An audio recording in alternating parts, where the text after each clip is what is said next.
देखो बच्चों, इस विशेष परिस्थितियों में क्योंकि क्लासेस नहीं चल रहे हैं, लड़के बाधित ना हो, इसलिए वीडियो हम बना रहे हैं। कक्षा 10 का जो पहला चैप्टर्स है वो है फाइनल अकाउंट का। आप लोगों ने 9th में जनरल, लेजर, तलपट इन चीजों को पढ़े हुए हैं और ये सीरियल से ही हैं। अगर आपने सीरियल से नहीं पढ़ा है तो कहीं न कहीं ये बाधित करेगा। हमने 9th में बताया था जनरल के नियम। जनरल के 3 नियम बताए थे। पहला नियम था कि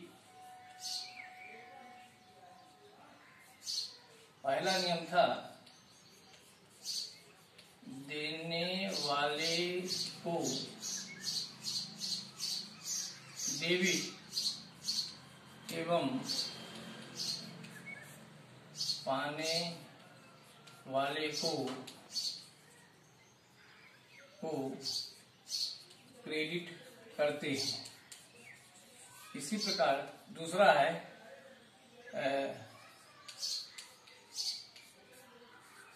आने वाली वस्तु को डेबिट और पाने वाले को क्रेडिट करते हैं। तीसरा है व्यय एवं हानि को डेबिट एवं आय और लाभ को क्रेडिट करते हैं। हम अगर इन जनरल के 3 नियम के, ये महत्वपूर्ण नियम हैं, अगर इन नियम को हम ध्यान में रखते हैं तभी हम आगे चलेंगे। क्योंकि कहीं भी अगर जनरल एंट्री होती है, कहीं भी अगर आगे हम सवाल लगाते हैं तो इसका विशेष महत्व होता है। कक्षा 10 में सबसे पहला चैप्टर से अंतिम खाता। कोई भी व्यापारी जो छोटे मोटे होते हैं वो अपना हिसाब लगा लेते हैं कि हम 5000 का सामान लाए, इतना बेच दिए, इतना बचा, अपने लाभ और हानि का अनुपात निकाल लेते हैं। लेकिन जो बड़े व्यापारी, बड़ी बड़ी कंपनियां होती हैं, बिना अंतिम खाता फाइनल अकाउंट बनाए ये इन चीजों को नहीं निकाल पाते कि हम लाभ की स्थिति चल रहे हैं या हानि की स्थिति पर। अन्यथा अंतिम खाता बनाना अनिवार्य हो जाता है। इसी को हम बैलेंस शीट भी कहते हैं। इसमें 3 खाते बनते हैं। पहला है व्यापार खाता यानी ट्रेडिंग अकाउंट। दूसरा है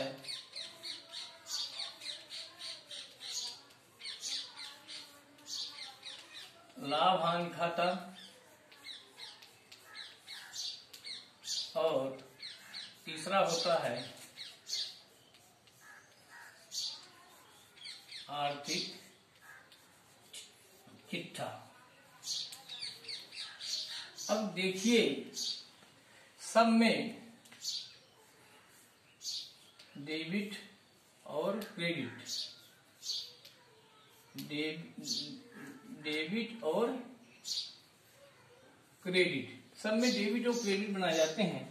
बैलेंस शीट में ये क्योंकि इसका नियम है कि ये हमेशा उल्टा होता है। ये डेबिट यहाँ होता है, क्रेडिट यहाँ डेबिट होता है, क्रेडिट होता है। यहाँ पर नाम बदल दिया जाता है, दायित्व और संपत्ति। अगर हम एक्चुअली कहें तो यहाँ पर डेबिट इधर होता है, क्रेडिट उधर होता है। यहाँ पर ये डेबिट माना जाता है और क्रेडिट माना जाता है। ये हमारा खर्च होता है, ये हमारी संपत्ति मानी जाती है। इनमें व्यापार खाते में जो भी अंतर आता है, डेबिट और क्रेडिट का अंतर आता है, अगर इधर अंतर ज्यादा है, इधर कम है, अगर इधर जोड़ते हैं तो लाभ कहा जाएगा। इसका मतलब ये हुआ कि हमारी आय अधिक है और खर्च कम है। अगर इधर ज्यादा है, इधर कम है, इधर जोड़ते हैं जो भी अंतर है, तो ये हम मान के चलते हैं कि हमारा ये हानि है, तब इसको सकल हानि कहेंगे। इसी प्रकार इसमें है डेबिट और क्रेडिट में इधर जोड़ेंगे तो अगर तो ये शुद्ध हानि होगी, उधर होगी इधर जोड़ेंगे तो शुद्ध लाभ होगा, इधर जोड़ेंगे तो शुद्ध हानि होगी। इस प्रकार जब दायित्व में आते हैं, पूंजी होती है, पूंजी में हम शुद्ध लाभ को जोड़ते हैं और हानि को घटाते हैं। इस प्रकार करने के बाद जो भी हमारे दोनों तरफ का टोटल आता है वो बराबर होना चाहिए। अगर दोनों बराबर नहीं है तो इसका मतलब है ये गलत है। जैसे हमने डेबिट का अंतर, इधर मान लीजिए 8 आया और इधर 5 आया, 8 में 5, यानी इसका नियम होता है दोनों खातों को हम बराबर करते हैं, तो इसमें हम 3 जोड़ेंगे तब ये जा करके 8 होगा। यानी ये हमारा अगर व्यापार खाते का है तो ये हमारा सकल हानि होगी। इनकी एंट्रियां हमेशा उल्टी होती हैं। अगर ये सकल हानि है तो यहाँ पर इधर आएगा, अगर शुद्ध लाभ है या सकल लाभ है तो इधर जाएगा। उसी प्रकार शुद्ध लाभ अगर है तो यहाँ जुड़ेगा और सकल हानि है तो घटेगा। इन परिस्थितियों के तहत हम बैलेंस शीट को बनाते हैं। इसी में समायोजित होता है हर चीजें व्यापार में, क्योंकि हर व्यक्ति नगद ही माल को नहीं लाता, उसमें तमाम चीजें होती हैं। कहीं मजदूरों को मजदूरी अग्रिम दे दी गई है, कहीं बाद में दी जाती है, कहीं उपार्जित होता है, कहीं अनुपार्जित होता है, कहीं लाभ होता है, कहीं हानि होती है, कहीं नगद माल लाते हैं, कहीं उधार लाते हैं। इनकी एंट्री करते समय इस तरह की जो भी चीजें होती हैं, जो तलपट होता है, तलपट के अंदर, यानी तलपट के अंदर अगर कोई भी चीज है तो उसकी एंट्री एक बार होती है और उसके नीचे तलपट का योग हमेशा बराबर होता है। उसके नीचे जो भी समायोजन की चीज होती है उन समायोजन को हम यहाँ पर एडजस्ट करते हैं। जैसे मान लीजिए हम किसी को 200 रुपए अधिक दिए हैं तो अगले महीने में हम 200 रुपए को काट करके उसको हम एडजस्ट करते हैं।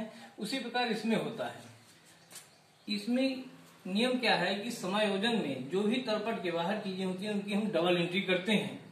डबल एंट्री में एक एंट्री हम व्यापार खाता या लाभ हानि खाते में करते हैं, दूसरी जो एंट्री होती है वो चिट्ठे में होती है, दायित्व की तरफ या संपत्ति की तरफ। इस तरह से एडजस्ट करते हुए ही हम उस कार्य को आगे बढ़ाते हैं। नहीं तो अगर कहीं जैसे हम किसी को 200 रुपए दिए हैं तो अगले महीने में हमें काटना चाहिए, अगर हम फिर पूरा दे दिए तो इसका मतलब हम 400 रुपए का अंतर कर रहे हैं। व्यापार में इन चीजों को विशेष में ध्यान में रखा रहता है कि कहीं अग्रिम दिए हैं तो कहीं देना बाकी है, कहीं ब्याज देना है तो कहीं मजदूरी देनी है। इन सारी चीजों को ध्यान में रखते हुए हम बैलेंस शीट को बनाते हैं।